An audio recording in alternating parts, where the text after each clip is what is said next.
The cattle sale at Dusty Creek had been going on for 3 hours when Charlotte Rhodes finally understood what pity sounded like when it wore the costume of kindness.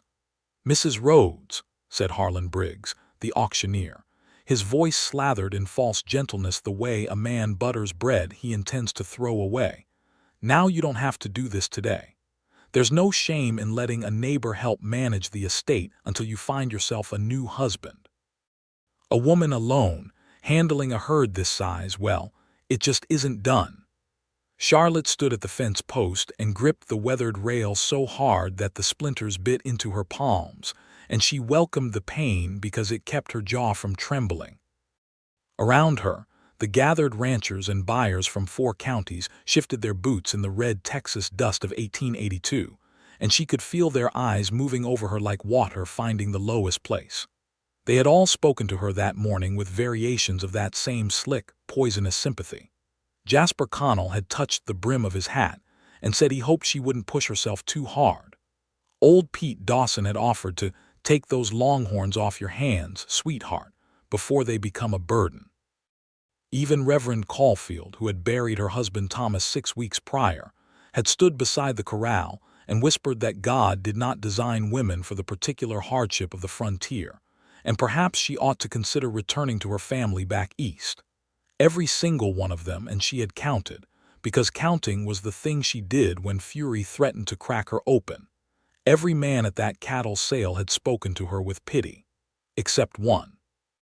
He had arrived late, this stranger, riding in on a dark bay horse that moved with the quiet authority of an animal that had never been asked to hurry unnecessarily.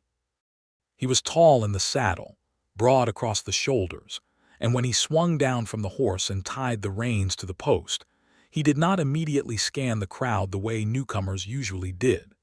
He looked at the cattle first, walking the fence line with slow, deliberate steps, his dark eyes moving over the herd with the kind of professional concentration that had nothing to do with performance and everything to do with genuine knowledge.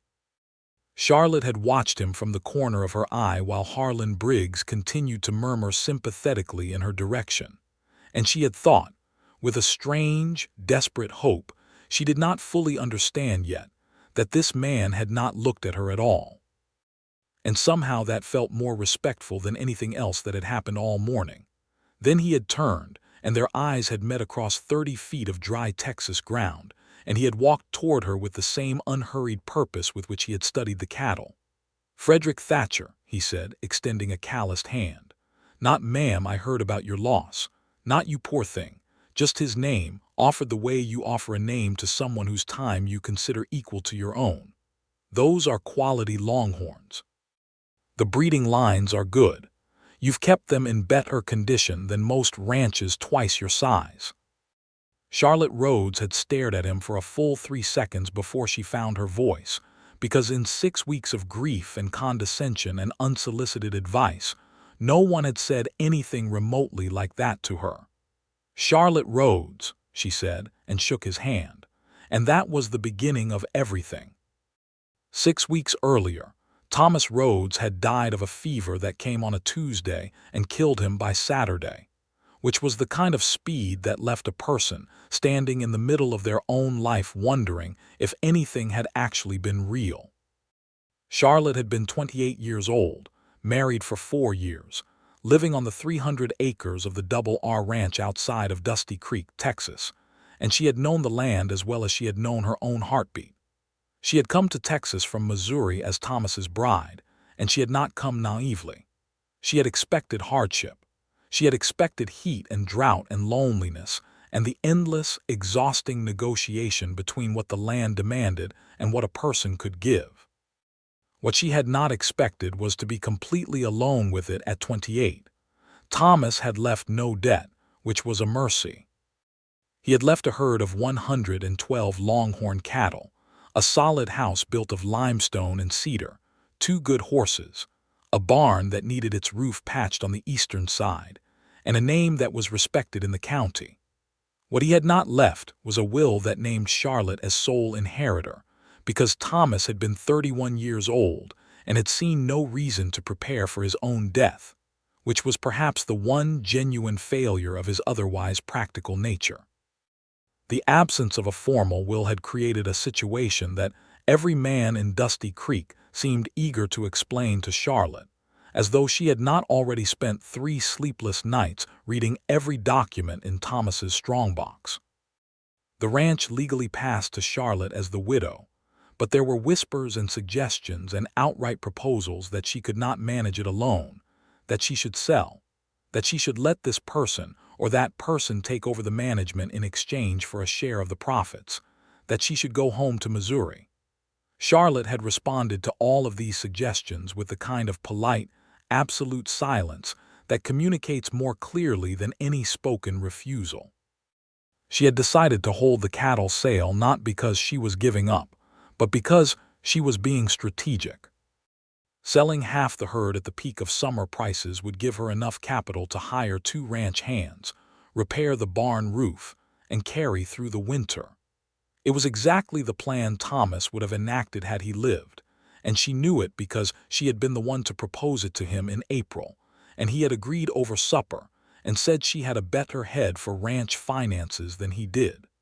She had told no one this plan because no one had asked. They had only offered pity, and pity, Charlotte had discovered, was a thing men gave to women they had already decided were finished. Frederick Thatcher had not decided any such thing. After their introduction at the fence post, Harlan Briggs had drifted away with the faintly offended expression of a man whose kind concern has been rudely interrupted, and Charlotte and Frederick had stood together at the corral in the blazing August heat and talked about cattle. They talked about the breeding lines, which Charlotte knew chapter and verse because she had kept the records herself. They talked about the grazing conditions on the south pasture versus the creek-fed north pasture. They talked about the price per head at the San Antonio market versus the Abilene Trail drives, and whether the expanding railroad lines were going to change the calculation within the next few years. Frederick listened to everything she said with his full attention, which was not something Charlotte had experienced in a very long time, and certainly not from a stranger and certainly not from a man who had every social permission to simply talk over her. "You're planning to keep the operation running," he said. It was not a question. "Yes," Charlotte said. "Good." He turned back to the corral, resting his forearms on the top rail. "What price are you asking per head?" she told him. He nodded slowly, the way a person nods when the number is fair and they know it. "I'll take 40 head," he said. "I'm rebuilding my stock at the Thatcher Ranch north of here. Lost 30 head to a flood last spring, and my breeding lines need new blood." Charlotte calculated quickly in her head. "That's more than I intended to sell to any single buyer." "I know," he said, "but 40 at a fair price is better for you than spreading them around to smaller buyers who will try to negotiate down now that they think you need the money." Charlotte looked at him sharply, because that observation cut right through to the hidden truth of her situation with a precision that was almost uncomfortable. "They do think I need the money," she said carefully. "They're wrong," Frederick said simply. "You're selling because it's the right operational decision for where the ranch is right now. That's different."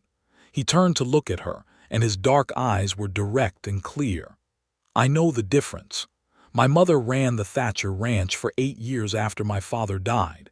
She sold 60 head the first autumn, and every man in the county thought she was desperate too."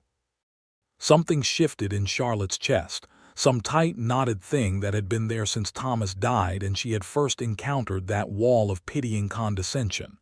Was she, Charlotte asked, desperate? "She was strategic," Frederick said. "She built the ranch into something worth twice what my father left. I grew up watching her do it." A brief pause. "I don't make the mistake of underestimating women who know their own land." Charlotte looked away, back at the herd, because she needed a moment to compose herself, and she did not want this stranger to see how much those simple words had meant, how desperately she had needed someone to see her rather than her grief, her situation, her helplessness as they imagined it. "The 40 head," she said, her voice steady. "We can finalize at the auctioneer's table." "Agreed," Frederick said. "The sale concluded by mid-afternoon." Charlotte rode home with the weight of 40 fewer cattle, and the weight of a great deal more money than anyone at that sale had expected her to walk away with. She rode home also with Frederick Thatcher's business card, which he had handed her not with the air of a man doing a woman a favor, but with the air of a man who intended to maintain a professional relationship he considered mutually beneficial. She set the card on the windowsill above the kitchen sink, and did not know what to do with the feeling that had settled in alongside it. The weeks after the sale moved with the particular rhythm of deep, consuming work, which was the only thing Charlotte trusted to keep the grief from swallowing her whole. She hired 2 ranch hands, brothers named Abel and Silas Dirk, who were experienced and quiet, and did not waste her time with opinions about whether women should be running ranches. She repaired the barn roof herself alongside them, which raised Abel's eyebrows the first time and earned his plain respect by the second afternoon. She rode her fence lines every morning before the heat became serious, checking for breaks and weak posts with the systematic thoroughness that Thomas had taught her, and that she had since refined into her own method. She kept the account books with meticulous care, noting every expense and every price fluctuation in the markets she tracked through the Dusty Creek Gazette and the letters she wrote to a cattle broker in San Antonio named Marcus Webb, who had been Thomas's contact and who, to his credit, had transferred that professional relationship to Charlotte without much fuss. She was busy. She was purposeful. She told herself on the hard nights when the house felt too large and too quiet, entirely fine. She did not think very often about Frederick Thatcher, except when she passed the windowsill and saw his card, and except sometimes in the early morning when the light came through the east window in that particular golden way, and she thought about the quality of his attention, the way he had listened, and how strange and valuable a thing it was to be truly listened to. 3 weeks after the cattle sale, he came by the ranch. Charlotte was in the south pasture checking on a heifer that had been showing signs of illness when she heard hoofbeats on the lane and looked up to see the dark bay horse making its way toward the house. Her heart did something she firmly declined to characterize as anything other than surprise. She rode back to the house. Frederick was tying his horse at the post when she arrived, and he turned at the sound of her approach with no evidence of self-consciousness, as though stopping by a widow's ranch was an entirely natural thing to do and required no complicated justification. "Mrs. Rhodes," he said. "Mr. Thatcher," she said, swinging down from her saddle. "Is there something wrong with the cattle?" "No," he said. "The 40 head are settling in well. I came because I'm planning to take a trail drive to Abilene at the end of September, and I wanted to know whether you'd be interested in adding your remaining stock to the drive. You get the Abilene price instead of the local market, minus a fair percentage for my trouble in managing the additional head." Charlotte tied her horse and turned to face him fully. This was a serious business proposition. The Abilene price was significantly better than anything available locally, and the cost of organizing her own trail drive with a crew too small to manage it was prohibitive. "What percentage?" she asked. He told her. She thought about it for 2 seconds. "That's fair," she said. "I know," he said, with the same matter-of-fact quality he had shown at the sale, not arrogance, just honesty. Charlotte found that she was almost smiling, which felt strange on her face, strange in a way that was not entirely unpleasant. "Would you like some coffee?" she asked. "I need to look at the numbers before I give you a final answer, and I'd like to do that with a clear head." "Coffee would be welcome," Frederick said. "It's been a long ride." They sat at the kitchen table with the account books spread between them and 2 cups of coffee that Charlotte made strong enough to hold a spoon upright, which was the way Thomas had liked it, and which she had never seen any reason to change. Frederick looked at the account books when she showed them without any expression of surprise at their thoroughness or their order, which she noted. Most men, when they saw that the books were that well kept, showed a flicker of something, adjustment, recalibration, a barely perceptible revision of their earlier estimate of the person sitting across from them. Frederick showed none of that because she suspected his estimate of her had been accurate from the beginning. "The numbers work," Charlotte said, setting down her pencil. "I'll add 60 head to your drive." "Good," Frederick said. He wrapped both hands around his coffee cup and looked at her across the table with that direct, unhurried gaze. "I want to ask you something, and you should feel entirely free to tell me it's none of my business." "Ask," Charlotte said. "How are you actually doing?" he said, not with pity. With the genuine, level inquiry of someone who wants the true answer. Charlotte was quiet for a moment. Outside, a dove called from the cedar tree by the fence, and somewhere beyond that the sound of Sela's dirk working on the corral gate provided a steady, rhythmic background. "I am doing the work," she said carefully. "The work is what keeps me honest about where I am." "That's true," Frederick said. "It's what kept my mother going in the first years, but the work doesn't answer everything." "No," Charlotte agreed quietly. "It doesn't." A silence settled between them that was not uncomfortable. Charlotte noticed that Frederick did not rush to fill it, did not offer consolations or advice, or the well-meaning observations that seemed to be everyone else's first instinct. He simply let the quiet exist, and somehow that was the most comforting thing anyone had done in 6 weeks. "Your mother," Charlotte said eventually. "She ran the ranch for 8 years. What happened after?" Something shifted briefly in Frederick's expression, a softening around the eyes. "She remarried," he said. "A good man. She's in New Mexico now with him. Happy, I think, in the uncomplicated way that people are happy when they've earned it." "Did you mind?" Charlotte asked. "Her remarrying?" "I was 17 when she met him," Frederick said. "I minded at first, the way a 17-year-old minds things. Then I grew up and I saw that she had spent 8 years giving everything to the ranch and to raising me, and that she deserved to have something that was only for herself." He paused. "I admired her for it eventually." Charlotte turned her coffee cup in her hands. "You're 30 what?" "32, he said. "You?" 28, she said. And then, because the directness of this conversation seemed to have its own momentum that she was not inclined to stop. "You're not married?" "No," he said. "I've been building the ranch for the past 6 years. It's taken most of what I had." A brief, wry quality entered his voice. "I'm told I'm too serious." "By whom?" Charlotte asked. "By various people whose opinions I'm not sure I value," he said, and there was the suggestion of something that might become humor if given space to grow. Charlotte did laugh then, quickly and genuinely, and the sound surprised her almost as much as it surprised him, judging by the way his expression opened slightly, as though the laughter was something he had not planned for but found himself very glad of. He left an hour later, after they had worked through the logistical details of the trail drive and drunk 2 cups of coffee apiece. At the gate, he mounted his horse with that same easy confidence and turned to look back at her where she stood on the porch. "I'll be back in 2 weeks to discuss the specific route and timeline," he said. "I'll have the rest of the numbers ready," she said. He nodded and rode away down the lane. Charlotte stood on the porch and watched him go and did not try to name what she was feeling, because naming it felt premature and possibly dangerous, and she had enough to manage without adding that particular complication to her life. But she thought about it all the same. She thought about how he had said the numbers are good without any surprise in his voice.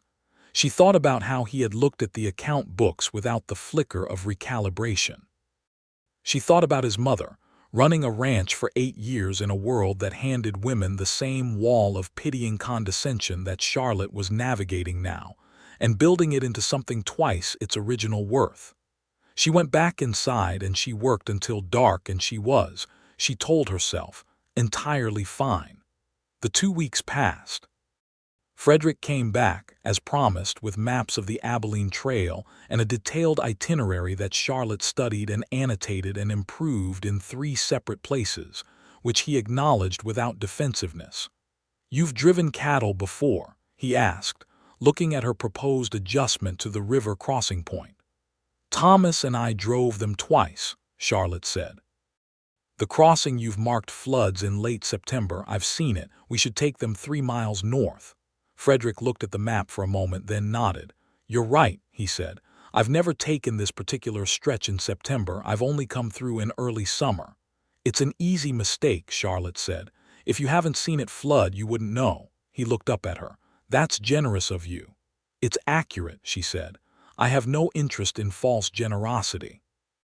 They looked at each other for a moment, and Charlotte felt the thing she had been declining to name pressing more insistently now, because when she looked at him directly, she had the peculiar and slightly alarming sensation of being understood without having explained herself. As though he read the landscape of her the same way he read cattle, with genuine expertise and without prejudice. She looked back at the map. 3 miles north, she said. We should also plan for an extra day's buffer in case we get a late summer storm. Agreed, Frederick said. I'll adjust the timeline. He stayed for supper that evening. She had not planned it, and she was not certain he had planned it either, but the afternoon had stretched into early evening while they worked through the logistics, and when Charlotte stood to put the papers aside, she said, without quite deciding to, "There's beef stew on the stove. It's practical to eat before riding back in the dark." "It is practical," Frederick agreed, and the humor was more present now, warmer, like a fire that has caught properly after a slow start. They ate at the kitchen table with the oil lamp between them, casting a warm circle of light in the gathering dark, and the conversation shifted gradually away from cattle and into territory that neither of them had precisely mapped. He told her about the Thatcher ranch, about the flood that had taken 30 head in the spring, and the damage it had done to the south grazing land, which he was in the process of restoring. He spoke about the land with the kind of love that Charlotte recognized because she felt it herself, not the romantic, abstract love of people who admire a landscape from a distance, but the deep, specific, personal love of someone who knows every acre of a particular piece of ground and considers themselves in relationship with it. Charlotte told him about Missouri, about growing up on her family's farm, about how she had learned to ride before she learned to read, and how her father had taught her accounts and record-keeping, because he had said, with more foresight than most men of his era, that a woman who understood her finances was a woman who could not be easily cheated. "He sounds like a wise man," Frederick said. "He was opinionated and occasionally infuriating and one of the best people I've ever known," Charlotte said. "He died when I was 22. "I'm sorry," Frederick said.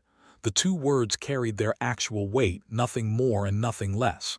"Thank you," Charlotte said. "I think Thomas and I married partly from that shared experience. He lost his father when he was 19. There was a kind of understanding between us that didn't require much explanation." She paused, aware that she had spoken Thomas's name naturally and without the jagged edge that it had carried in the weeks immediately after the funeral, and that this fact said something about where she was in her grief that she had not quite registered until this moment. "He was a good man?" Frederick asked. "Yes," Charlotte said simply. "He was a good man. He was also not always easy because no person is always easy, and the frontier is hard and it makes some things harder. But he was honest and he worked hard, and he never once made me feel that my opinion was without value." She looked at her hands around her coffee cup. "I miss him. And I also know that the life I'm building now is the one I choose to build. I don't think those two things contradict each other." "They don't," Frederick said. Silence, the lamp between them, the summer dark pressing gently against the windows. "You said you've been building the Thatcher ranch for 6 years, Charlotte said. "Yes. What does it look like now? What are you building toward?" He was quiet for a moment, in the way of a person who is being asked to articulate something they've thought about deeply but rarely spoken aloud. "A self-sufficient operation," he said. "Not huge. I don't have ambitions toward empire. I want a ranch that can weather the bad years without breaking, that produces quality stock, that has enough land to use properly without overcrowding it." He paused. "And eventually I want someone to build it with. Not someone to support, not someone to manage. Someone to build with equally." Charlotte held very still. "That's an unusual thing for a man to say," she said carefully. "Perhaps," Frederick said. "My mother taught me that the other version is less efficient and considerably lonelier." Charlotte looked up at him. He was looking at her with that direct, uncomplicated attention that she was beginning to understand was simply how he was, not a strategy or a performance, but just his fundamental mode of seeing the world. It was profoundly disarming, that quality.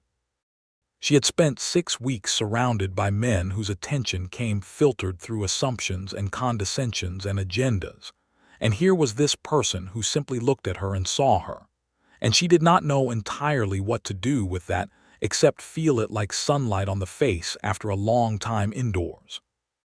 "I should let you start back," she said, because she needed to breathe and because supper had been eaten an hour ago, and the lamp oil would not last forever. "Yes," Frederick said and stood, and was careful, she noticed, to make it uncomplicated, to make no gesture or statement that would add pressure to whatever the evening had been. He was, she thought, a man who understood the difference between presence and pressure, and that was rarer than anything she had encountered in a very long time. At the door he put on his hat. 2 weeks, and I'll bring the final trail drive agreement for your signature. I'll have my annotations ready," she said. He smiled then, a real smile, not performed, not managed, just the genuine expression of a man who is genuinely amused and pleased. It changed his face considerably. It made him look younger and warmer and somewhat more dangerous, in a way that had nothing to do with threat and everything to do with the particular danger of a person becoming real to you. "Good night, Mrs. Rhodes," he said. "Good night, Mr. Thatcher," she said. She stood at the door and listened to his horse's hoofbeats fade down the lane, and she stood there longer than was strictly necessary. And then she went inside and sat at the kitchen table in the lamplight and was very quiet for a while. The trail drive to Abilene was, by any objective measure, a formidable undertaking. Charlotte rode with the drive, which was the other option no one had expected. When she had announced this to Frederick at the signing of the trail agreement, he had absorbed the information with a single nod and immediately adjusted the crew roster to account for her as a working rider, not as a passenger or a concern. "Can you use a rifle?" he asked, because the trail had its dangers and he was responsible for the safety of the whole enterprise. "Better than adequately," Charlotte said. "Good," he said. "You'll ride right flank." They assembled the drive in late September. Frederick's 200 head combined with Charlotte's 60. A trail boss named George Reeves, who had made the Abilene run 11 times and spoke in complete sentences only when absolutely necessary, 4 experienced cowboys, Abel Dirk, who doubled Charlotte's double R crew on the trail, and a cook named Hector, who managed the chuck wagon with the tightly controlled authority of a general managing a supply line. They moved out on a Thursday morning with the sky pale gold and the cattle raising a red dust cloud against it. And Charlotte rode right flank and felt something in her chest expand that had been contracted for months. Not happiness exactly, not yet, but something related to it. The feeling of her own competence meeting the scale of the task, of being exactly in the right place doing the right thing, of the land unrolling beneath her horse's hooves in all its enormous, indifferent, magnificent width. On the first day, one of the cowboys, a young man named Ray Tillman, who was perhaps 20 and full of the particular bravado of inexperienced youth, had made the mistake of offering to help Charlotte manage a group of reluctant steers that were balking at the creek crossing. "I've got them," Charlotte said. "Ma'am, those steers are." Charlotte had already moved, cutting her horse in a sharp arc behind the reluctant animals and driving them forward with the kind of crisp, economical authority that came from years of experience, and the steers went through the water with no further debate. Ray Tillman said nothing else about her capacity for the remainder of the drive. Frederick had been watching from upstream, and when their eyes met across the moving water, he offered the smallest, most economical nod, the kind that said "I knew" and contains no surprise whatsoever, and Charlotte felt something warm and fierce move through her that she was beginning to find increasingly difficult to decline to name. The days on the trail established their own rhythm. They rode from dawn to dusk, covering 15 to 18 miles on good days, less when the terrain was difficult or the cattle balky. The nights were cool under enormous skies dense with stars, and the fire at the chuck wagon cast its circle of light and warmth against the darkness.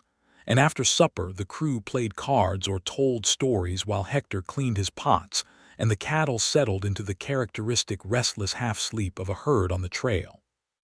Charlotte sat by the fire in the evenings and listened to the stories and occasionally contributed one. And she was aware in the peripheral way that she was aware of many things, that Frederick often sat where he could see her without staring at her, and that the awareness was mutual. On the fourth night, when the others had turned in and it was Charlotte's turn to take the first watch, and Frederick had stayed up to share it, they sat by the dying fire and talked in the low voices that felt appropriate to the size of the night sky above them. "Tell me about the dark past," Charlotte said, because the trail had stripped away some of the careful social formalities, and they were at a point in this peculiar, unplanned thing between them where questions that might have seemed too direct by a kitchen table felt natural under the open sky. Frederick turned to look at her, one eyebrow lifting fractionally. "Every person has one," she said. "The thing they carry that explains the shape of who they became. What's yours?" A long pause. The fire crackled once and subsided. "My father," Frederick said finally, "he was not a bad man, but he was a weak one in certain specific ways. He borrowed money he couldn't repay, and he hid the fact of it until after he died, and my mother found out the true state of things only when the creditors came. We nearly lost the ranch. She spent the first 2 of those 8 years paying off the hidden debt before she could start building anything." His voice was even, but Charlotte heard the weight beneath it. "I've been afraid of becoming him. Of the hidden thing, the secret that creates damage. I've spent a great deal of effort being transparent in my dealings, perhaps to a fault." "Not to a fault," Charlotte said. "Never to a fault." He looked at her. "What's yours?" she breathed. The night was enormous above them. "I almost didn't come to Texas," she said. "I had arranged to marry Thomas, and then 3 weeks before I was due to leave Missouri, I met a man who seemed like everything Thomas wasn't: exciting, reckless, full of the kind of energy that feels like lightning. I spent 2 weeks being completely foolish." She paused. "He had a wife already in St. Louis, a fact he omitted to share. When I found out, I felt every kind of fool, and also I felt how badly I had misjudged the difference between excitement and substance." "Thomas was substance," Frederick said. "Thomas was the most reliable person I have ever known," Charlotte said. "And when I arrived in Texas, I chose to be grateful for that every day, and I genuinely was. But I also understand the lure of the thing that glitters, and I'm cautious of it in myself." "That's an honest thing to say," Frederick said. "You asked for honesty," Charlotte said. "I did," he said. The fire had died to embers. Above them the stars were overwhelming. Charlotte sat with her arms wrapped around her knees and felt the particular sacred loneliness of being on the open prairie at midnight, and also the particular, increasingly specific warmth of being in this person's company. "Frederick," she said, and the use of his first name was the first time she had used it aloud, and it landed with a weight they both felt. "Charlotte," he said back, and that was the first time he had used hers, and it was a declaration of something, not explicit, not pressured, but real. "I want to ask you something, and you should know it's not a casual question," she said. "Ask," he said. "What are you doing coming by the ranch, offering the trail drive, sitting with me at midnight on the prairie?" He was quiet for a moment. Then, in the direct, uncomplicated way that was simply who he was, "I'm trying to give you the time and space to see if what I think is happening between us is real. I'm not trying to rush you or push you. You're 6 months from losing your husband, and you're building something that deserves your whole attention, and I know both those things." "And what do you think is happening?" Charlotte asked. "I think," Frederick said carefully, "that I've met someone who is the most capable and clear-eyed and quietly remarkable person I've encountered in my adult life. And I think the fact of that is working on me at a rate I didn't anticipate." Charlotte was quiet. "The feeling is not absent on my side," she said at last, a long silence, "the kind that contains a great deal." Then I'll keep coming by the ranch, Frederick said, for as long as you'll let me, and we'll see what it becomes. That's a reasonable approach, Charlotte said. I thought so, he said. And then they sat together and watched the prairie night and did not need to say anything else, because the thing between them had been acknowledged, and that was enough for now, and both of them were people who understood that the best things required time to build properly. Abilene was a shock after weeks of the open trail, the way any city is a shock when you've been living in the enormous quiet of the land. The cattle yard smelled of livestock and dust and money, and the streets were full of the noise and energy of a cattle town at the height of its season, with cowboys, buyers, saloon music, and the constant movement of commerce. Charlotte stood at the yard office while the cattle were weighed and assessed, and the price agreed, and she walked out with a draft from a Kansas City bank for an amount that made her feel something between relief and satisfaction, so profound it was almost overwhelming. The double R was safe. Not just surviving, genuinely, solidly safe for the coming year. Frederick found her standing at the edge of the yard with the bank draft in her hand and an expression on her face that she suspected was entirely unguarded.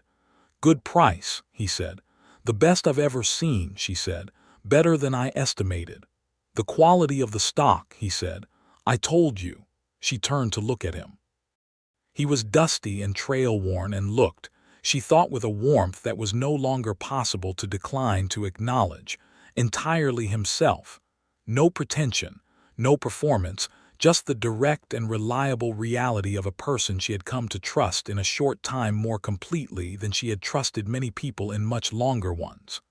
"Thank you," she said, "for the trail drive." She paused, looking for the right word, for the proposition being fair from the beginning. "It was the right price," he said. "I don't see the honor in anything else." "Most people do," she said. "Most people's approach to business is less efficient than it could be," he said. She almost laughed. She was almost always almost laughing around him now, which was a thing she was finding increasingly remarkable about her own state. They stayed in Abilene for 2 days to rest the crew and manage the business of payment and receipts. The crew celebrated in the ways trail crews celebrated, which Charlotte observed with the comfortable detachment of a woman who had no interest in what the saloons of Abilene had to offer. Frederick, she noticed, was similarly uninterested, and she found him one afternoon sitting on the steps of the hotel reading a book, which struck her as so characteristic of him that she smiled at it. "What are you reading?" she asked, sitting beside him. He showed her the spine. It was a book on soil management practices. She considered this for a moment. "I have the same book," she said. He looked at her. "You do?" "I ordered it from a bookseller in San Antonio 6 months ago," she said. Thomas thought it was very funny. Something moved across Frederick's face that was entirely unguarded and entirely warm. "My father thought the same," he said. "He said no one needed to read about what the land showed you plain." "And your mother?" Charlotte asked. "She read it twice," Frederick said, "and underlined the good parts." They looked at each other for a moment with the easy recognition of two people discovering again how well they know each other, how naturally they fit the same shape. "I have no interest in the saloons," Charlotte said. "Neither do I," Frederick said. "Would you like to walk?" she said. "There's a part of town where the noise settles." "Yes," he said, and put down his book. They walked along the quieter streets of Abilene in the cool September late afternoon, and the conversation was easy and wide-ranging and sometimes serious and sometimes light, and at a certain point their hands were close enough together that the back of his brushed the back of hers, and neither of them moved away, and gradually, without any specific decision being made, their fingers interlaced. They walked like that for a block without speaking. "Charlotte," Frederick said. "Frederick," she said, "when we get back to Dusty Creek," he said, "I'd like to keep seeing you, not as a business arrangement." "I know," she said, "I'd like that too." He stopped walking, and she stopped with him, and they stood in the amber late light of the Kansas afternoon, looking at each other with the full, clear recognition of two people who have come through the forest of difficulty and complication and grief and practicality, and found each other on the other side of all of it. He lifted their joined hands and pressed his lips briefly to the back of her knuckles, a gesture that was formal and tender simultaneously, and Charlotte felt it from her hand to her heart in a single clean line. "We should head back to the hotel," he said quietly. "Yes," she said. But neither of them moved for another moment, just stood in the light together, and the moment had its own completeness that Charlotte stored away in the category of things that were genuinely, irreducibly good. The ride back from Abilene was different from the drive up. The cattle were gone, the urgency was gone, and the crew rode in a relaxed, unhurried column through the October landscape that had shifted from the bleached heat of summer into the mellower, more golden quality of early fall. The grass along the creek crossings had turned bronze, and the cottonwoods showed their first yellow, and the sky was the particular deep blue that the Texas fall produces, which Charlotte had loved from her first autumn here. She rode beside Frederick through much of it, and they talked and were silent in equal measure, and the silence was the kind that required no filling because it was full of its own content. On the last night of the return trip, camped by a creek 15 miles south of Dusty Creek, after the others had turned in, Charlotte sat by the fire and Frederick sat beside her, close enough that their shoulders touched, and neither of them shifted away. "I need to tell you something," Charlotte said. "Tell me," Frederick said. "I'm frightened," she said, not ashamed of it, just stating it with the honesty she had promised herself in him. "Not of you, of the scale of what this is. It came faster than I expected, and there are mornings when I reach for Thomas in the dark and he isn't there. I need you to understand that." "I understand it," Frederick said, without a single note of wounded pride or impatience in his voice. "And I need you to understand that my ranch is mine," she said. "The Double R is something I've built and am building, and I will not be absorbed into someone else's project. I will not be managed." "Charlotte," Frederick said, turning to look at her fully, and his voice was quiet and serious and direct. "I watched my mother lose her independence for 2 years while she paid off my father's hidden debts, and I watched her spend the following 6 years building something that was entirely hers. She taught me what it looks like when a person owns something truly. I have never wanted anything less than that in a partnership. What would be the point of partnering with someone if the goal is to diminish them?" Charlotte breathed. "The goal," he continued, "would be to have 2 complete, capable, independent people building something together that neither of them could build as well alone. That's the only version of this I'm interested in." "That's the only version I'm interested in either," Charlotte said. He took her hand where it rested on her knee and held it, and they sat like that by the fire until the embers were low and the night was huge around them and the creek ran quietly below the bank. "All right," Charlotte said softly. "All right," Frederick agreed. She leaned her head against his shoulder just briefly, and he was entirely still, entirely present.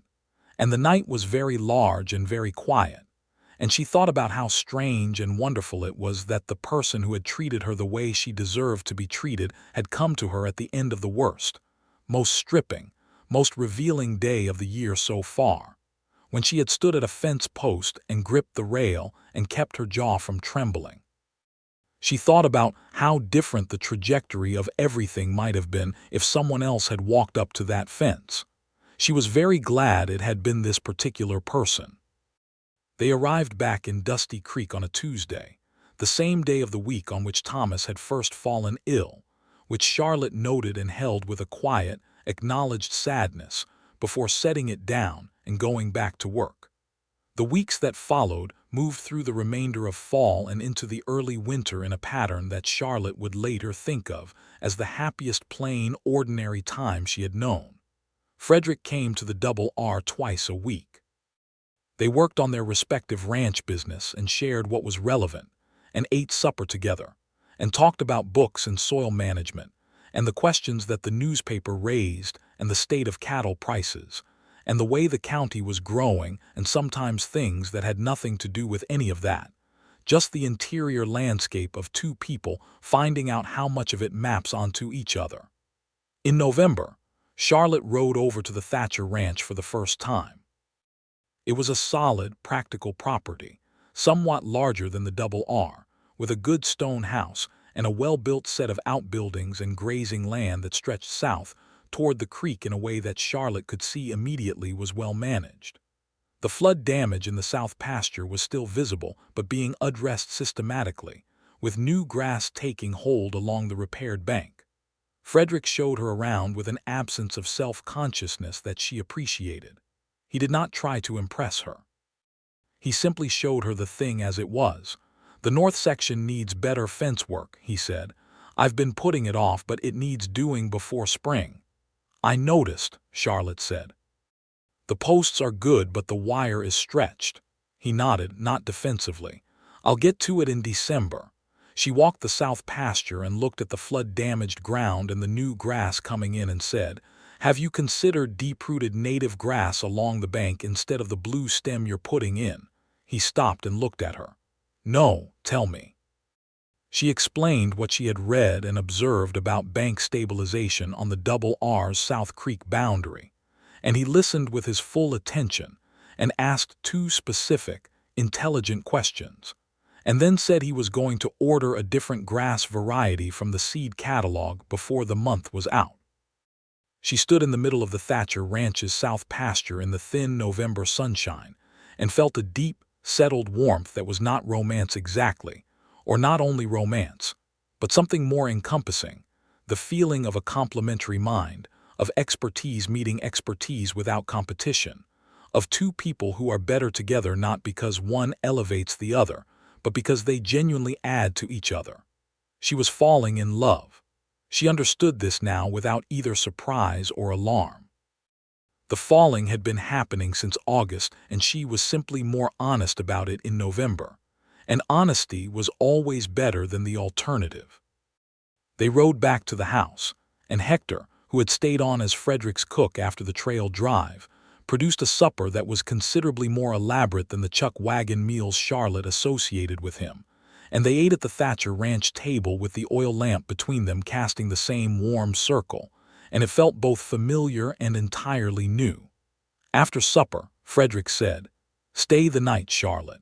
It's too dark to ride back safely, and I have a proper guest room." It was a practical offer, not a pressured one, and Charlotte recognized it as such. "Yes," she said, "thank you." In the morning, she woke to the sound of cattle and the smell of coffee, and for a moment before full consciousness she felt disoriented, and then she felt the specific texture of the Thatcher Ranch house different from hers, different from the Double R's cedar smell and limestone walls, but not alien, not unwelcoming. It smelled like this particular man's life, like work and wood smoke and strong coffee and the outdoors, and she lay in the quiet guest room and breathed it in and thought, with a clarity that was both startling and entirely settled, that she would be happy to wake to this smell for a very long time. Frederick was already in the kitchen when she came downstairs, working at the table with the account books in the morning light. He looked up when she came in and smiled the smile that was genuine and warm and somewhat more dangerous than he knew. "Coffee's on," he said. "I can see that," she said, and poured herself a cup and sat across from him and picked up the newspaper that was folded beside the lamp. They sat like that for an hour in the morning light, reading and working, quiet and companionable, and Charlotte thought that this was perhaps what she had not known to want. Not the lightning, not the reckless excitement, but this. A morning, a lamp, a good cup of coffee, and a person whose company felt as natural as breathing. She rode home to the Double R in the mid-morning, and the ride was easy across the gold and brown November landscape, and she acknowledged to herself with simple directness, happy. December arrived with the first real cold of the winter, and with it, an event that complicated things temporarily.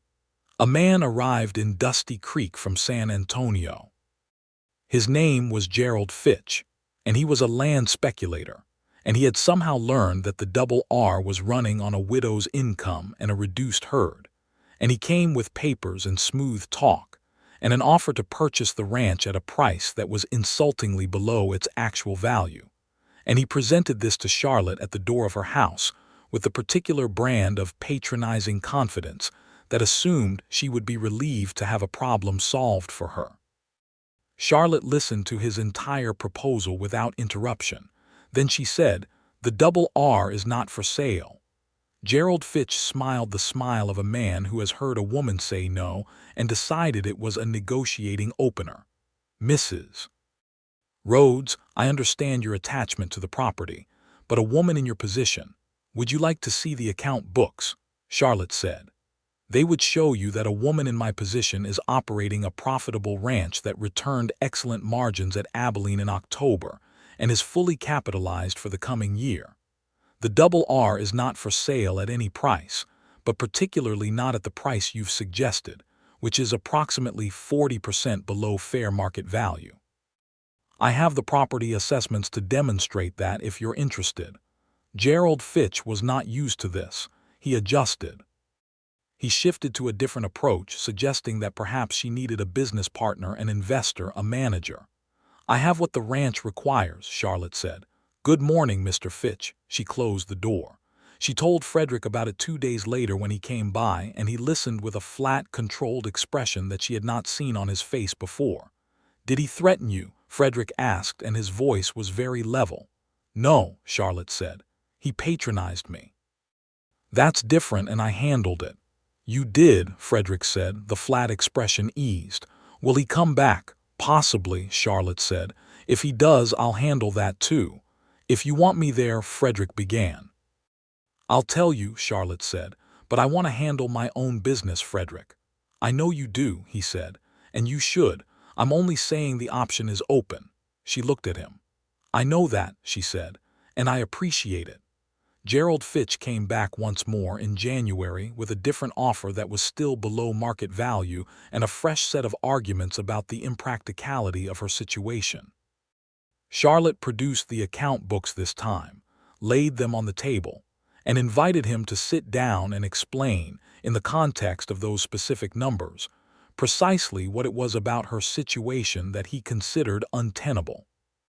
Gerald Fitch looked at the account books for 3 minutes and left without completing his sentence. He did not come back after that.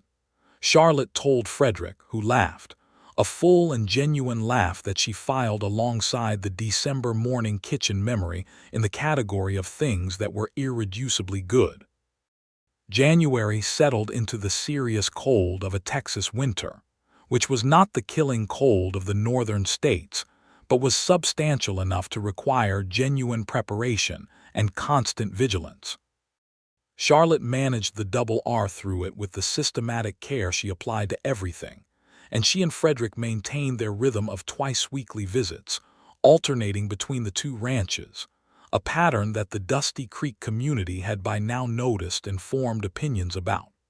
The opinions were, in the way of a small frontier town, various and sometimes loud.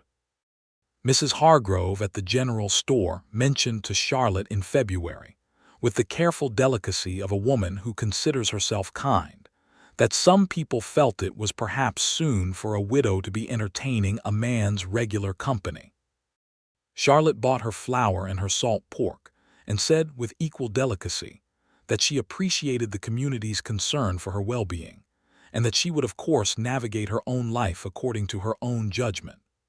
Harlan Briggs, the auctioneer who had offered her his pity at the cattle sale in August, apparently made a comment at the feed store about the Thatcher situation that implied Frederick was interested in the Double R's land rather than its owner. Abel Dirk, who had been at the feed store when this comment was made, told Charlotte about it with the straight-faced calm of a man who is delivering information without editorialism, and Charlotte received it the same way. She thought about the dark past conversation on the prairie, about Frederick's deliberate transparency, about everything she had observed in him over 7 months of genuine and widening acquaintance. And then she set the comment aside, because she trusted the evidence of her own careful observation over the speculation of a man who had already demonstrated he did not see her clearly. She told Frederick about it anyway. "I know about the comment," Frederick said. They were at the Thatcher Ranch, and he was seated across from her at the kitchen table with his coffee, and his expression was the flat, controlled one again.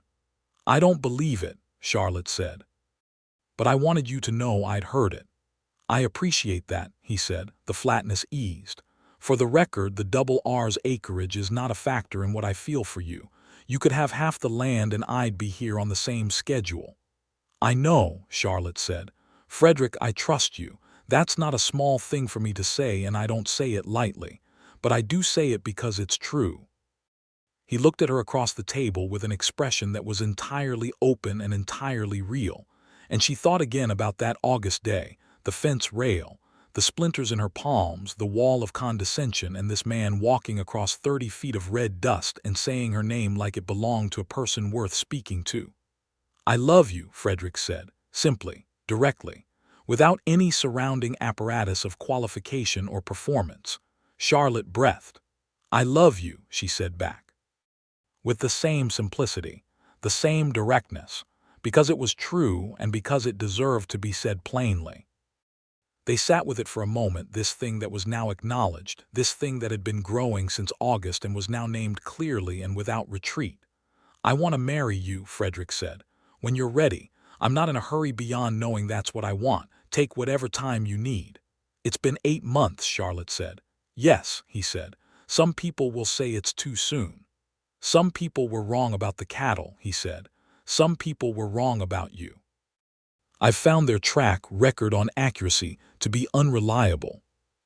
Charlotte looked down at her hands around her coffee cup, and then she looked up at him, and she thought about the double strand of her life, the grief that was real and the love that was also real, and the ranch that was hers, and the morning in this kitchen when she had smelled the wood smoke and the coffee and thought about how long she wanted to wake to it. "Yes," she said. He was very still. "Yes, I'll marry you," she said, clearly, completely. "But I want it understood between us before God or anyone else that the double R remains mine. Our operations may cooperate and eventually may combine, but the double R carries Thomas's name as well as mine, and I will not let it be absorbed without intention." "Of course," Frederick said. "We'll structure it properly with documents that make both our properties clear. No hidden things, Charlotte, never. No hidden things," she agreed. He reached across the table and took her hand, and they sat like that in the winter light with the February cold pressing at the windows and the coffee going warm between them. And it was the simplest and most complete thing Charlotte had felt in a very long time. They were married in April, just shy of a year from the date Thomas had died, on a clear Tuesday morning when the Texas spring was fully decided, and the wildflowers had come in along the creek bank in the colors that Charlotte loved most, the deep red of the paintbrush, and the yellow of the Huisache, and the blue of the spiderwort making a tapestry along the water.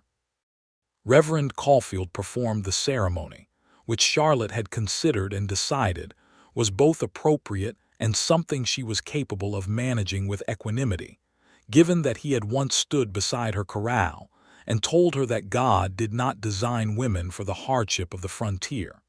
She did not mention this to him.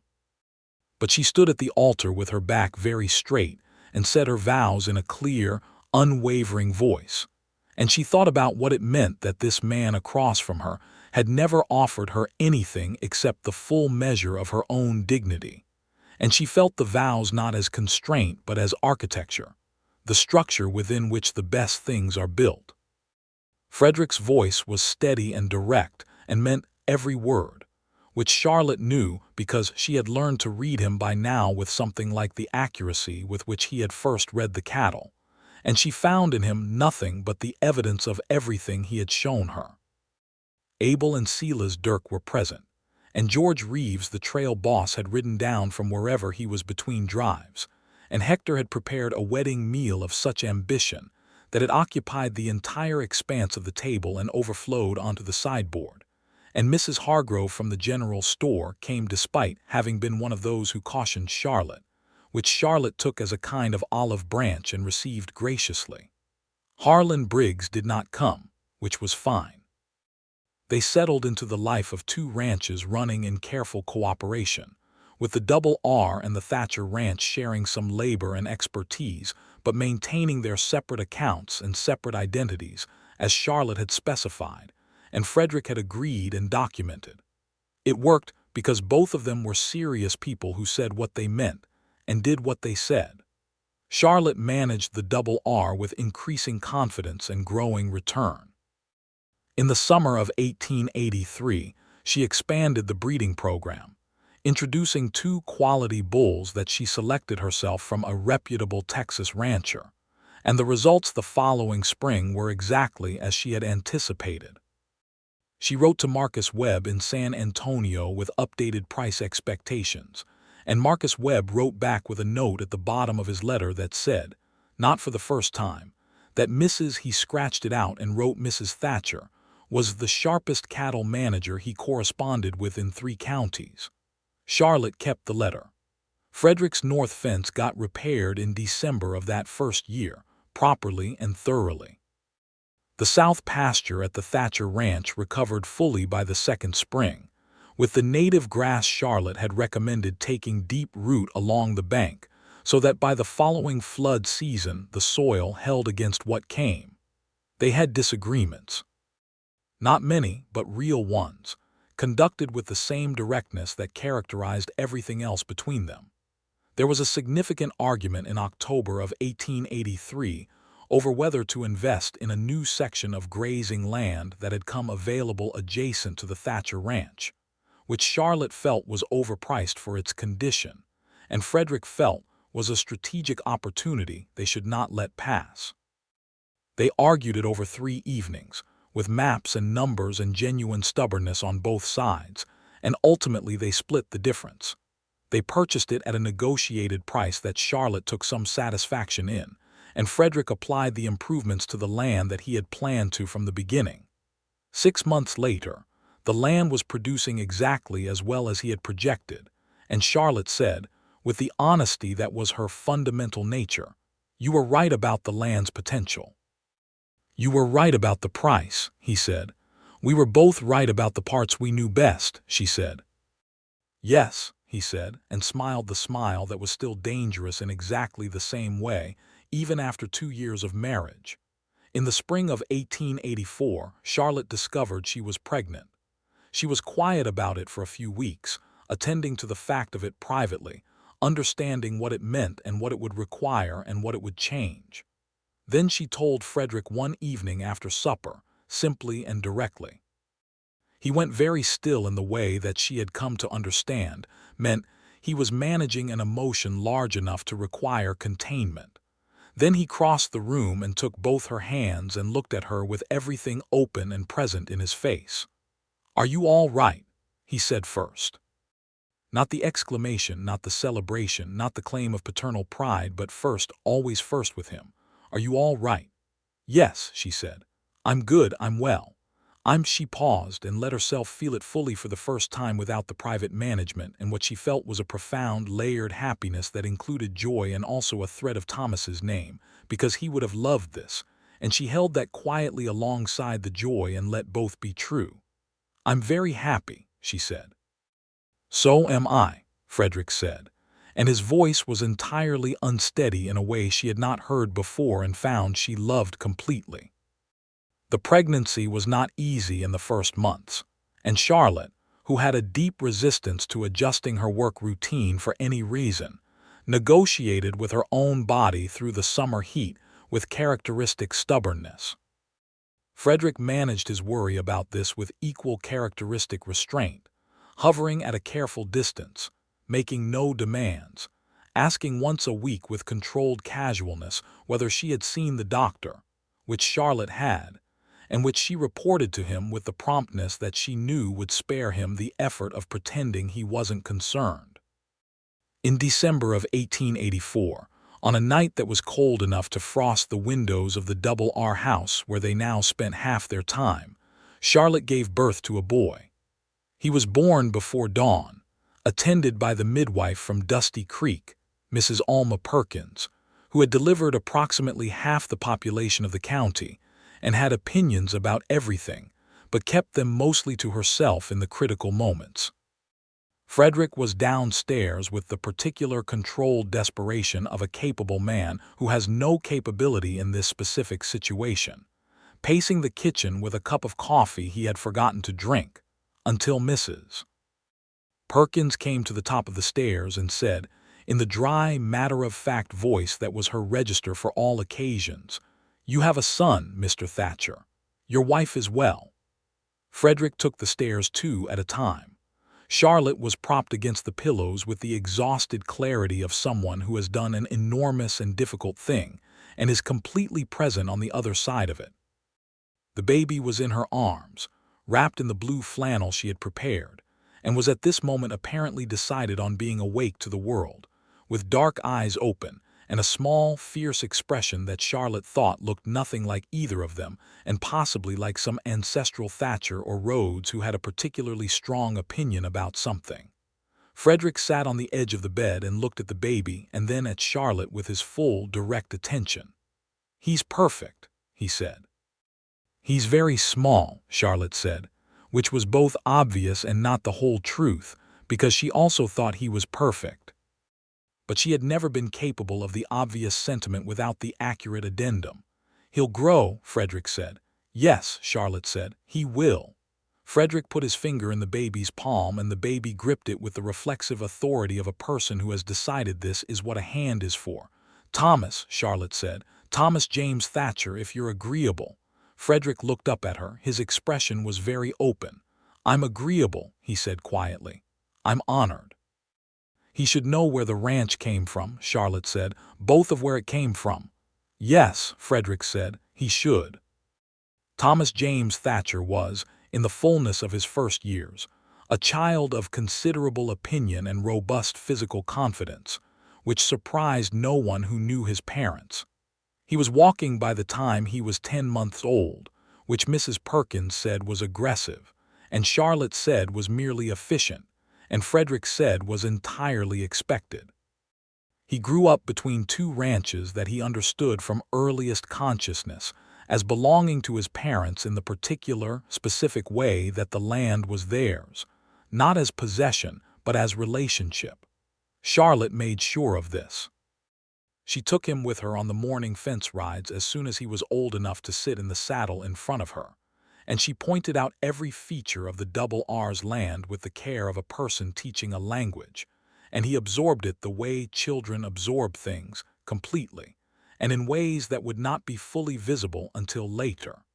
Life in Dusty Creek was not unchanged around them.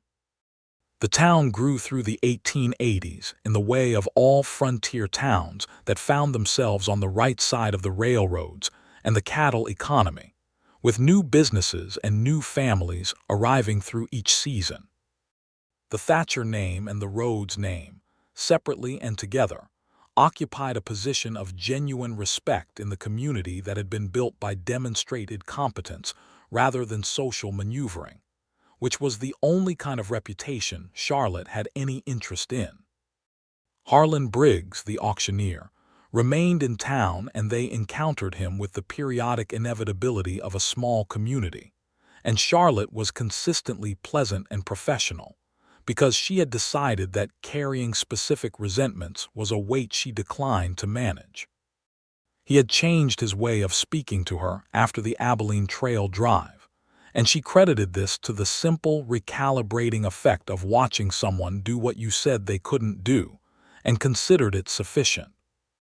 In 1886, Charlotte was 32 and Thomas James was nearly 2, and the 2 ranches were operating together in the particular, carefully structured cooperation they had designed, when Charlotte and Frederick made a decision they had been considering for some time, to formally combine the 2 operations into a single entity, while maintaining both properties in their entirety. This required careful legal documentation, which Charlotte insisted on, and several sessions with a lawyer from San Antonio who was somewhat taken aback by the specificity of what his female client required, and who ultimately produced documents that satisfied her entirely, and that she read word by word before signing.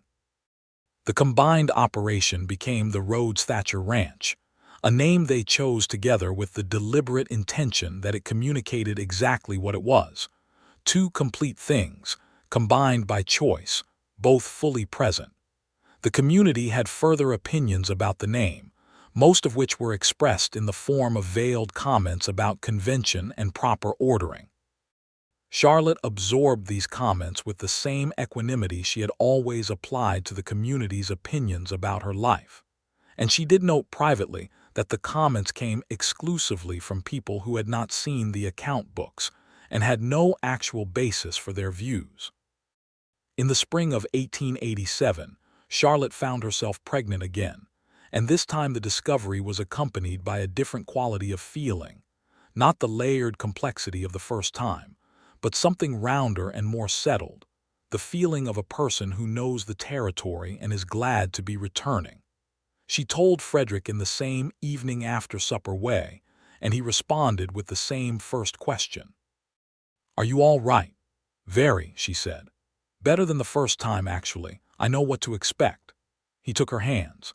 The expression was the same open, present quality, and she thought that she would never stop being grateful for the constancy of that, the way he looked at her, consistently and without diminishment, the same way at 34 that he had looked at her at 32 and 30, and in August of 1882 across 30 feet of red dust at a cattle sale in Dusty Creek.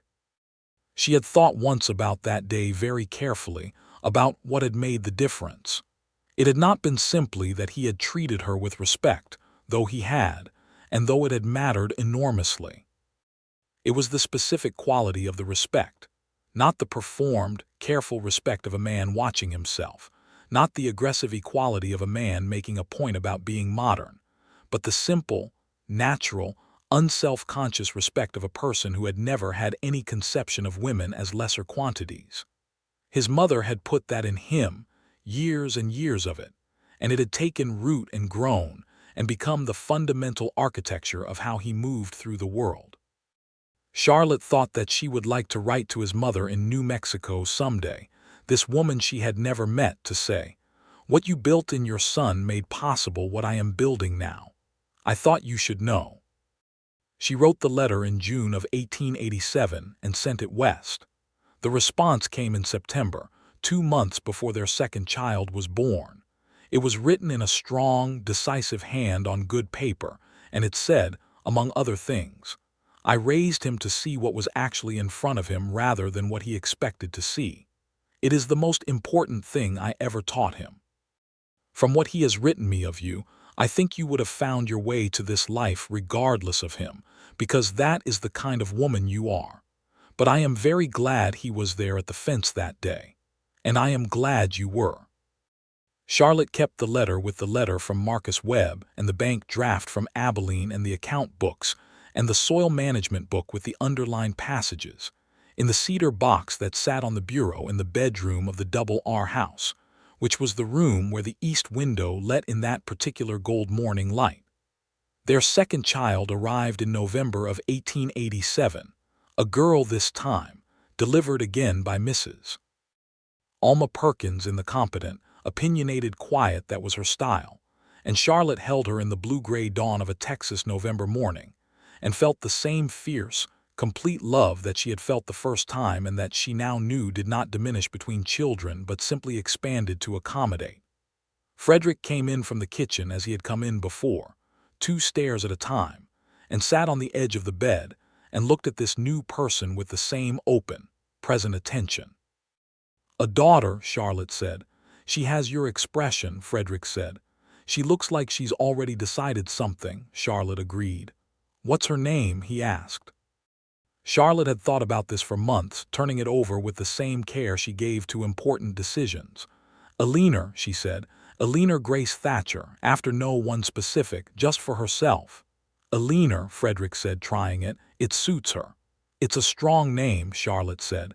"She looks like she needs a strong name." "She does," he agreed. Thomas James, 2.5 years old and fully convinced that the world had been specifically arranged for his investigation and commentary, was introduced to his sister the following morning with the solemn gravity of a person undertaking a significant responsibility. He stood beside the bed and looked at Eleanor Grace for a long moment, and then looked up at Charlotte with the dark eyes that were Frederick's, in the small face that held something of both of them. "She's very little," he said. You were too, Charlotte said. Was I? He considered this with the pure philosophical openness of childhood. All right, he said, and reached out one careful finger to touch his sister's hand, and she gripped it with the same reflexive authority that he had once gripped Frederick's. And Thomas James looked at that grip with an expression of surprised delight that Charlotte thought was possibly the most beautiful thing she had ever seen. The years following Alina Grace's arrival filled themselves with the particular richness of a life that is very full and very real. The Rhodes Thatcher ranch grew by careful intention, not by aggressive expansion, but by the steady, compound effect of good decisions made consistently over time. They hired additional hands as needed, built new outbuildings with the same practical deliberateness, and maintained the land with the particular care of people who understood they were not so much owners of it as stewards in conversation with it. Thomas James grew into a boy who could ride by the time he was 4, and who showed from his earliest years the dual inheritance of his parents, Charlotte's precise analytical intelligence and Frederick's quality of direct, unhurried attention. He was not an easy child, in that he had opinions about everything and articulated them without editing, which caused some friction at the Dusty Creek schoolhouse, but which his teachers, in their more honest moments, admitted was a quality that would serve him well. Alina Grace was her own different person entirely, which Charlotte had known she would be from the expression she had worn in the first hour of life. She was quieter than her brother but not less fierce, with a particular gift for observation that sometimes produced commentary of startling accuracy, and an interest in the natural world that expressed itself in a collection of specimens, rocks, feathers, pressed flowers, insect casings, that occupied an expanding section of the windowsill in her room. Charlotte watched both her children with the close, careful attention she applied to everything, and she thought about what she was giving them, and what she was keeping from them, and what she was building for them. And she thought about her father who had taught her accounts when other men of his era thought education was wasted on daughters. And she thought about Frederick's mother who had taught a son to see what was actually in front of him. She and Frederick talked about this often, what they were teaching, what they were building, what the ranch would mean to these two small people who were growing up in it. They agreed that the ranch would not be forced on either of them.